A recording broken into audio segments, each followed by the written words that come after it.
que eu estou dizendo esse tema hoje, famílias debaixo do temor do Senhor? Irmãos, está faltando temor. Está faltando temor. É muita coisa solta, muita gente vivendo do jeito que quer, falando a bobagem que quer falar e está achando que vai ficar barato, né? Eu tenho dito, pessoal, a conta está chegando, né? A conta está chegando. Se você não olhou o último ano, Deus está cobrando a fatura da situação toda aí. Fique atento, porque na verdade está faltando temor. A Bíblia diz que o temor do Senhor é o princípio da sabedoria. Eu queria ler com você Efésios, eu já falei o texto, Efésios 5, 21. Efésios 5, 21. Efésios 5, 21. Eu quero narrar aqui o contexto, né, quando ele fala sobre não se embriagar com vinho, sobre falar na comunidade de fé com salmos, hinos e cânticos, sobre a possibilidade na igreja, na expressão do culto, da adoração, sempre agradecer a Deus por tudo.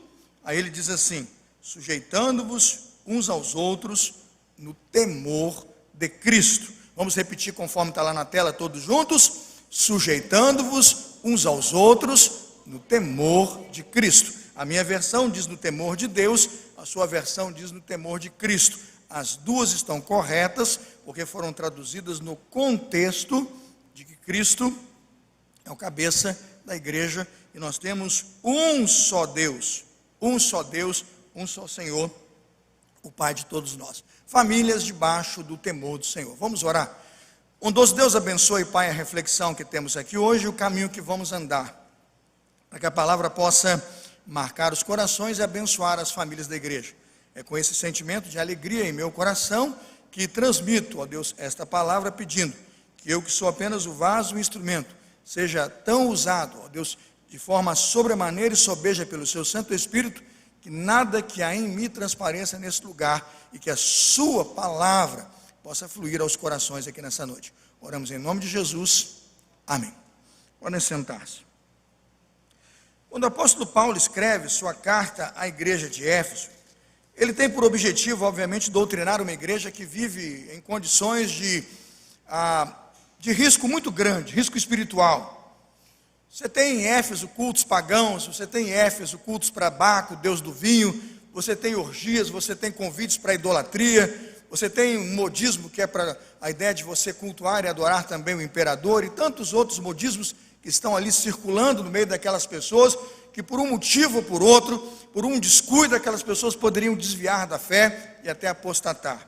A primeira coisa que o apóstolo Paulo faz é lembrar a igreja, capítulo 1, do versículo 3 em diante, vai acompanhando aí, né? Abra a sua Bíblia e deixe as folhas se mexerem aí, abra o celular e deixe o vidro, né, o visor correr, e você verá que de Efésios 1, 3 até o finalzinho do versículo 23, ele está falando sobre Cristo, sobre a centralidade de Jesus e do desejo que Deus o Pai tem de fazer tornar-nos a congregar em Cristo todas as coisas, né? Todas as coisas, na dispensação da plenitude dos tempos, tanto as que estão nos céus, como as que estão na terra. Efésios capítulo 1, versículo 10. Uma igreja que está querendo e desejando que as suas famílias sejam fortes, que a sua comunidade seja forte, ela tem que ser uma igreja cristocêntrica. Nós não podemos perder a visão de que Cristo é o Senhor da igreja, de que a palavra de Cristo distribuída à igreja, pregada à igreja, é para nós alimento e sustento. Muitas vezes nós percebemos que nós como famílias, e que nós como igreja, né, que nós como casais, e que filhos e pais e filhos, procuram muitas vezes aquela ideia de que no debate eles têm que discutir e debater e transitar ideias, e isso é muito permitido, mas no final a pergunta é: quem é que tem razão? Eu digo: Cristo. Quem é que diz a verdade? A Bíblia. E nós andamos por esta verdade, nós nos firmamos por esta razão. Quando eu tenho razão, a razão é minha, ela não vai sustentar a minha família, não vai poder guiá-la por muito tempo, porque a minha razão, ela está situada nos meus desejos, ela está situada na minha vontade, muitas vezes até nas minhas ambições. Mas quando alguém pergunta quem é que tem razão, quando um casal está discutindo, talvez nenhum dos dois, talvez os dois, mas quando afirmamos a razão e a centralidade da razão, é Cristo. Quando a igreja ergue a Cristo e seus ensinos, quando uma família levanta a Cristo e a sua verdade, obviamente ela viverá de um penhor que não pode perder. A Bíblia diz, Efésios 1,14, o qual é o penhor da nossa herança, para a redenção da possessão adquirida, para louvor da sua glória. Significa dizer que em Cristo reside toda a herança, toda a bênção e a centralidade de tudo que devemos procurar, não só como igreja, mas como família. Quando nós somos desafiados como famílias, na carta de Paulo aos Efésios, do capítulo 5, a viver ajustados como marido, como mulher e como filhos, a pergunta é: como alcançamos isso? Veja, irmãos, que a meta é muito alta. Efésios 5, 22 diz: vós mulheres sejam submissas a vossos maridos como ao Senhor, porque o marido é o cabeça da mulher, como também Cristo é o cabeça da igreja. Por sorte, o versículo 24 vai dizer: de sorte que assim como a igreja está sujeita a Cristo, assim também as mulheres sejam em tudo sujeitas a seus maridos. Esse é um texto tão ortodoxo, tão antigo, não é? Tão firme da fé cristã, mas ainda tem mulher que dá arrepios, né? Isso é do tempo em que o homem, né, e o machismo predominavam, quando o apóstolo Paulo era um machista, o mundo era machista, não é? Preconceito, as mulheres eram tratadas com preconceito, e esta revelação, concordada da mulher com Ed Renekiewicz, tem que ser revisada. Eu discordo. E não é porque eu sou homem, não. E se dissesse de um jeito, ou se dissesse de outro, eu assentei esta palavra como verdadeira, porque o próprio Deus diz na Escritura que esta palavra é o quê? A verdade. Mas é um desafio. Agora veja, por exemplo, os maridos, 25, capítulo 5, 25. Vós, maridos, amai vossas mulheres, como também Cristo amou a igreja e a si mesmo se entregou por ela. Irmãos, pensa num amor grande e sacrificial. É difícil. Não é simples olhar para um texto como esse e achar que nós temos condições de, porque desejamos e queremos, nós vamos cumprir. Não, eu decidi, eu consigo. Não, eu tomei uma decisão, esse texto agora é a regra áurea da minha vida. Não é fácil assim, não. A maioria de nós pensa que é fácil, acredita que é fácil, porque acredita que o controle das questões espirituais de nossa vida e da questão do matrimônio, que é uma ação espiritual, tal qual Cristo e a igreja, estão de fácil acesso à nossa solução. Não estão. A pergunta que faço é: como então viver uma dimensão como essa, tão alta e tão elevada? Veja, por exemplo, capítulo 6, versículo 1, Efésios 6, 1. Vós, filhos, sede obedientes a vossos pais no Senhor, porque isso é justo. Fala de obediência para a gurizada hoje. E aí? Está fácil, Rodrigo? Se na sua casa estiver fácil, eu estou mandando mais 2 para lá. Porque lá em casa eu tenho 2 e eu tenho que levar ali, porque obediência não é fácil. Aí você diz assim: mas por quê? Porque você também é contestado na sua fraqueza, nas suas falhas, nos seus erros, e a pessoa acha que está prestando obediência a mim, na verdade ao Pai, porque o Pai em Cristo recebeu autoridade sobre o Filho. Quando olhamos um desafio como esse, a pergunta é: como isso funciona? Como isso está certo? Eu estou com o apóstolo Paulo, irmãos, quando ele diz assim, Efésios capítulo 5, verso 14. Veja, por favor, Efésios 5, 14. Desperta tu que dormes, levanta-te dentre o quê? Os mortos, e Cristo te esclarecerá. Desperta tu que dormes, levanta-te dentre os mortos. Sabe o que eu acredito? Nós estamos tentando resolver as nossas questões enquanto mortos. A grande maioria de nós está tentando resolver as nossas questões familiares e pessoais enquanto mortos. E como mortos não fazemos nada. Enquanto dormimos não fazemos nada. Só a iluminação do Santo Espírito de Deus sobre as nossas vidas, sobre o nosso entendimento, pode nos dar absoluta condição de mover uma vírgula de mudança e o processo de mudança ser iniciado em nossas casas. Se Jesus disser assim: Carlos Elias, como ele disse para Lázaro, venha para a vida, eu vou viver, e na vida de Jesus eu vou seguir, e ali eu tenho condições de existir e viver. É esse despertamento que nós precisamos passar. Quando ele acontece? Dá uma olhada em Efésios capítulo 2, vamos lá? Para entender qual foi o ensino que Paulo deu às famílias e à igreja. Porque as coisas estão como estão, porque elas dão errado, porque não funcionam, pais contra os filhos, filhos contra os pais, divórcio aumentando, casamentos destruídos, por que não funciona? Efésios capítulo 2 vai dizer assim, Efésios 2, 1. E vos vivificou, estando vós, o que, irmãos? Mortos, em vossos o que? Delitos e pecados. Aí veja o verso 2, como nós éramos, e se nós não vencermos essa escala de pecado e miséria, nenhuma família dá certo. Efésios 2, 2. E que noutro tempo andastes, segundo o curso deste mundo, segundo o príncipe das potestades do ar, o espírito que opera onde? Nos filhos da desobediência. Por isso ele pede que os filhos sejam obedientes a vossos pais, porque ele está falando como igreja que ele pede que esteja o quê? Vivificada. Se nós pregamos para mortos, mortos continuarão. Se nós pregamos para os que dormem, ainda dormindo continuarão, se não decidirem deixar que o Espírito Santo chame. Mas quando a voz do Senhor, a voz sobrenatural do seu Santo Espírito, quando o Espírito de Deus bater com vontade em cada um de nós, essa força do Senhor entra em nós e nós nos erguemos para uma nova vida. Veja que ele diz assim, 3, entre os quais todos nós também andamos nos desejos da nossa carne, Efésios 2, 3, fazendo a vontade da carne e dos pensamentos, e éramos por natureza o quê? Filhos da ira. Nós não éramos filhos gerados por Deus, nós não éramos filhos de Deus ou irmãos do nosso Senhor Jesus Cristo. Agora veja o que acontece com o cristão. Mas Deus, que é riquíssimo em misericórdia, pelo seu muito amor com que nos amou, aí é o estilo de amar que o marido tem que traduzir e que a família tem que entender, é o mesmo amor que modificou a nossa realidade, estando nós mortos em nossas ofensas, Cristo nos, versículo 5, vivificou juntamente com Cristo, pela graça sois o quê? Salvos. Aí você pergunta, salvo de quê, pastor? Salvo da ira vindoura, salvo da perdição, salvo do inferno, e do fogo eterno, mas nós fomos salvos de muitas coisas que conspiram para nos mandar para lá. Quando nós lemos a carta, nós entendemos que a nossa santidade mostra o quanto nós fomos salvos e o quanto nós temos que ser gratos pela possibilidade de dizer, Senhor, eu não quero dormir, eu quero acordar, eu não quero ser morto, eu quero estar vivificado. Eu quero conseguir olhar para um texto como esse, de Efésios capítulo 5, e pedir ao Espírito Santo, eu quero a plenitude do teu Santo Espírito, para que eu possa viver com minha família, debaixo do temor do Senhor. Onde esse processo de vivificação se estabelece, como ele acontece. Efésios capítulo 4, Efésios 4, a partir do verso 22. Efésios 4, 22.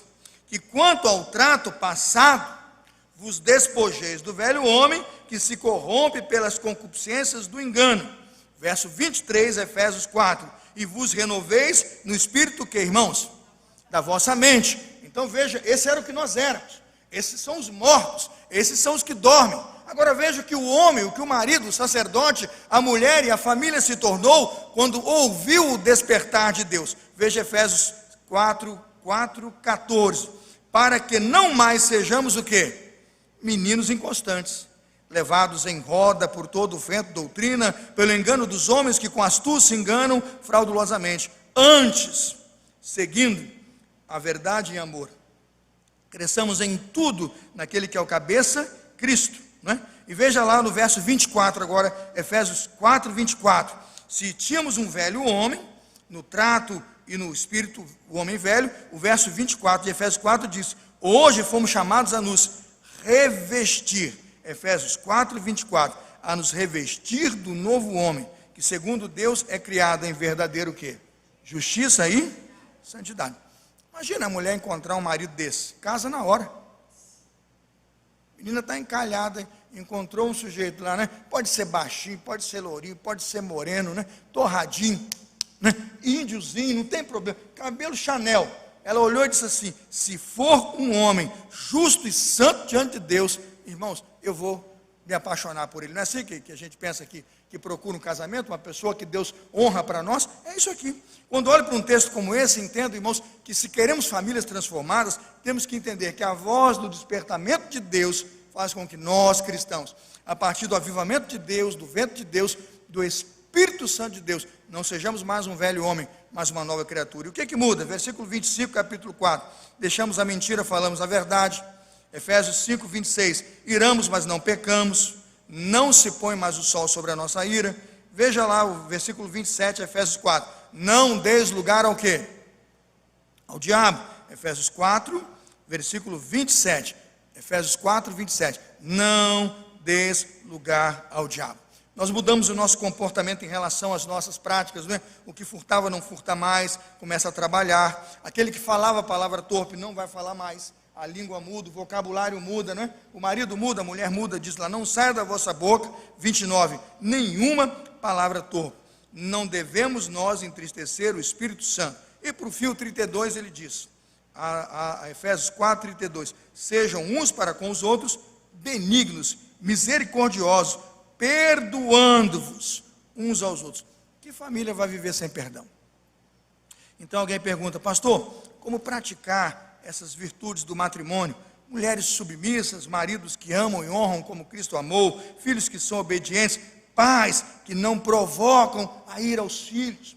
Como viver isso? É muito elevado, é muito alto. Nós só temos uma possibilidade e uma ferramenta: entender que nós estamos expostos ao combate, entender que nós estamos expostos à batalha, e que marido, pais e filhos, e que famílias precisam se unir para combater essa grande peleja, essa grande batalha, da tentação de voltar ao velho homem, da tentação de voltar a velhas práticas, do pecado de usar palavras que não deve e não devemos usar, e dizer que nós queremos vencer essa batalha. Veja que Efésios capítulo 6, o apóstolo Paulo nos chama a lutar essas batalhas na família, na casa, na igreja, e ele nos diz que devemos usar ferramentas espirituais para vencer essa batalha. Não é só na igreja, não só no conjunto doutrinário para guardar a fé, mas nas questões da família. Paulo diz, Efésios 6:10, no demais, irmãos meus, fortalecei-vos no Senhor e na força do seu poder. 11, Efésios 6:11, revesti-vos de toda a armadura de Deus, para que possais estar firmes contra o que, irmãos? As astutas ciladas do diabo. É engraçado que, como eu já li esse texto muitas vezes, e analiso o texto muitas vezes, os grandes autores trabalham isso aqui, irmãos, num sentimento que eu acho assim, fora da curva, sabe? Absolutamente fora da curva. Há livros como de Frank Perot, tantos outros que são assim, parece mais o Retorno de Jedi, não sei, né? A Volta dos que não foram, né? Não sei bem o que é. O negócio é doido. Você começa a ler aquilo e não tem qualquer conexão com o mundo real. E o que o apóstolo Paulo está dizendo é que essas astutas ciladas do diabo estão aonde? No casamento.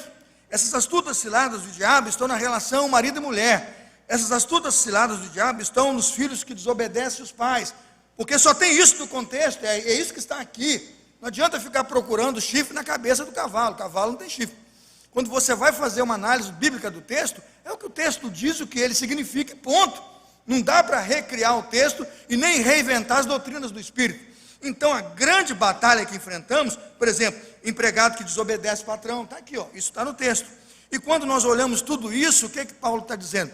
É que nessas questões há conflitos. E se você descuidar, o tempo todo tem uma cilada. Você acha que não tem? Irmãos, a mulher do indivíduo que dormiu com o melhor amigo e acabou com o casamento no divórcio, foi uma cilada ou não foi, irmãos? Foi uma cilada. É dessa cilada que Paulo está falando. A menina que a mãe orientou, que o pai orientou, e dormiu com o namoradinho, voltou grávida, e agora é um problemão para o pai, para a família, que engravidou antes do casamento, e muito novinha, é um problema. Aí você chama isso do quê? Não é? Falta de vergonha, falta disso, eu chamo astutas ciladas do diabo. E o apóstolo Paulo está dizendo que para que nós possamos vencer isso, ele diz assim, Efésios 6:12, nós temos que lutar não contra carne nem sangue, mas contra o quê?